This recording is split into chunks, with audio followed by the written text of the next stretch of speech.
মাই god, দূরে থেকে দেখেন কি দারুণ লাগতেছে দেখতে।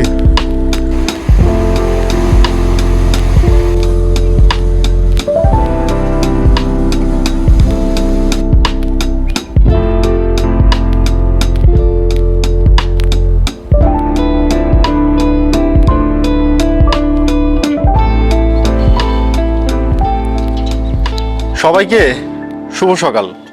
মানে কি বলবো, এত সুন্দর একটা ভিউ এই হোটেল থেকে সকালে দেখতে পারবো, এটা আনবিলিভেবল। আমি একেবারে কল্পনাই করিনি।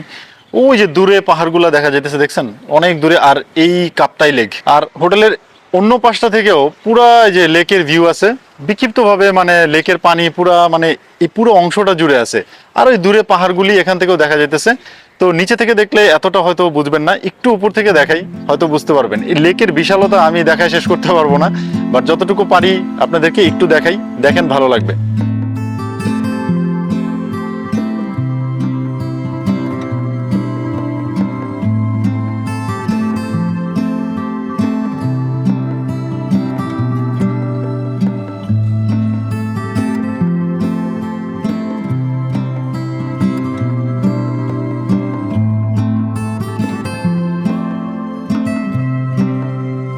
আর যে হোটেলটায় আমরা ছিলাম, হোটেল নাদিশা ইন্টারন্যাশনাল, খারাপ বলবো না, হোটেলটা যথেষ্ট ভালো, পরিষ্কার পরিচ্ছন্ন। আর সব বড় সুবিধা হলো যে লিফট আছে। আমরা 5 তলার উপরে থাকছি যেহেতু, সেই হিসাবে আমাদের মানে লিফট থাকাতে অনেক সুবিধা হয়েছে। আর ইন্টেরিয়রও অনেক সুন্দর আর অনেক পরিষ্কার পরিচ্ছন্ন। তো আমরা এখানে পলোয়েল পার্ক আছে একটা, যেটা খুবই সুন্দর একটা জায়গা, কাপ্তাই লেক একেবারে ক্লিয়ার দেখা যায়। তো ওইখানে একটু যাব। বাইরে থেকেই তো একেবারে দেখে আমার ভয় লেগে গেছে। সব রাক্ষস দানব অনেক কিছু আছে এখানে পলোয়েল পার্কে। ওরে বাবা, ওই দুইজন কি মারামারি করতেছে। আচ্ছা, এখানে পার্কিং করি।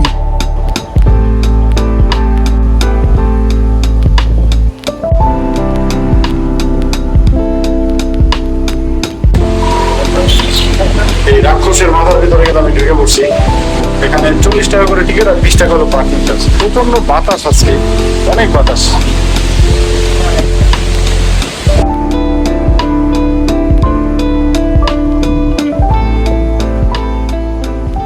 আজকে এত বাতাস, এত উইন্ড, কাপ্তাই লেক পুরো অন্যরকম একটা রূপ ধারণ করছে। বর্ষাকালে না আসলে আসলে এই সৌন্দর্য আপনারা দেখতে পারবেন না। কষ্ট বৃষ্টি, কিন্তু আসলেই মানে যা দেখলাম একেবারে মন ভরে গেছে।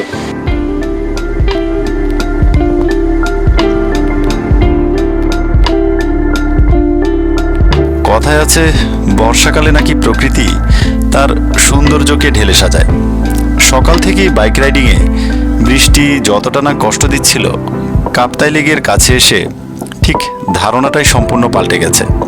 এ এক অন্যরকম ভালো লাগা, যা ভাষায় প্রকাশ করার মতো না।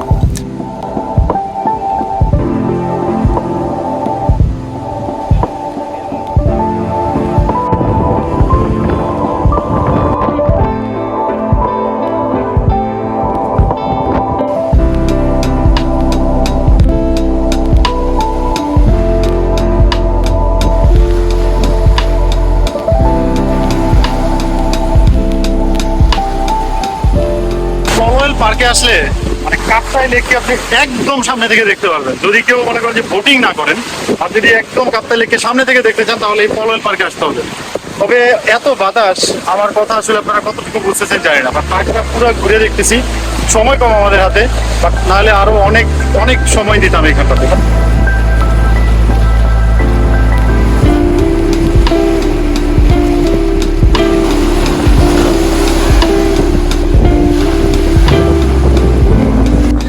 কাপ্তাই লেকে আমি আগে কখনো আসিনি, তবে প্রথমবারই তার এই সৌন্দর্য দেখে মুগ্ধ হয়েছি।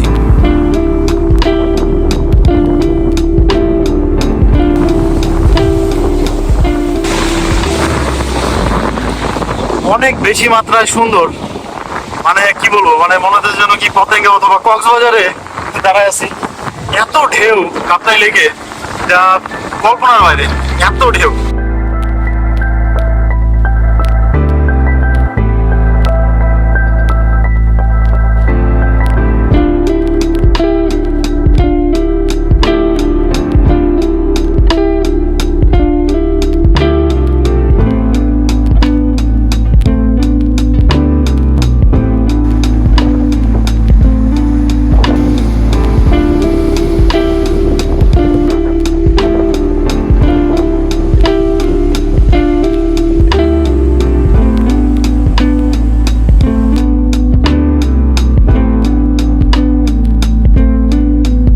মাই গড, দূরে থেকে দেখেন কি দারুণ লাগতেছে দেখতে পাহাড়গুলা। আর আমি যতই দেখতেছি আমার মন ভরতেছে না।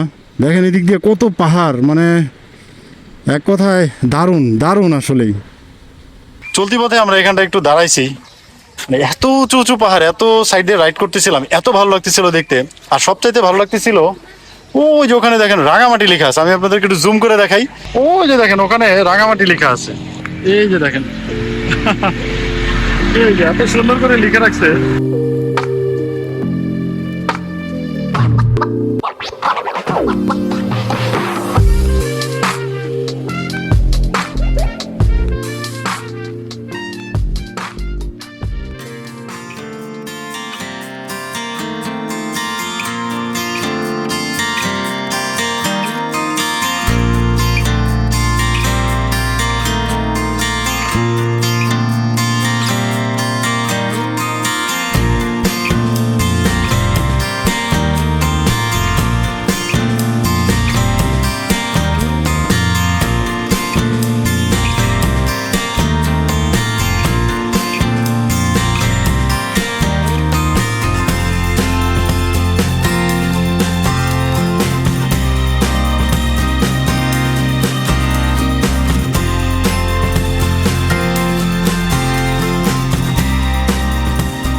অবশ্যই দেখে বুঝে গেছেন আমি আছি কোথায়।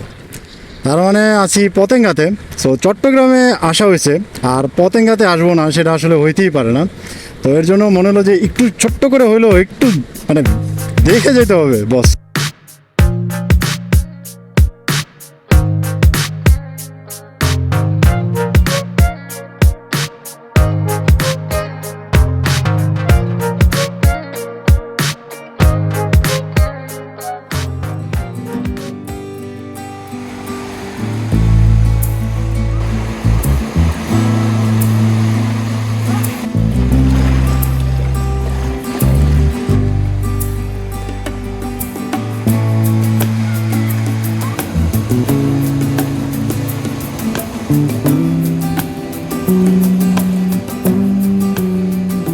আসলে পতেঙ্গা সি বিচের সৌন্দর্য বলে আমি শেষ করতে পারবো না।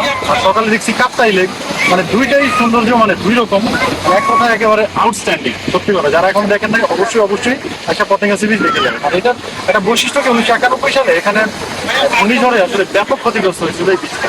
এরপরে থেকে এখানে দেখবেন ছোট ছোট কিউব দেওয়া আছে, পাথরের কিউব, আর পুরোটা ঢালাই করা। এই জন্য না এটার সৌন্দর্যটা একটু অন্যরকম। কক্সবাজারেরটা যেমন অন্যরকম সৌন্দর্য, এটা মানে অন্যরকম একটা ভাইব ক্রিয়েট করে।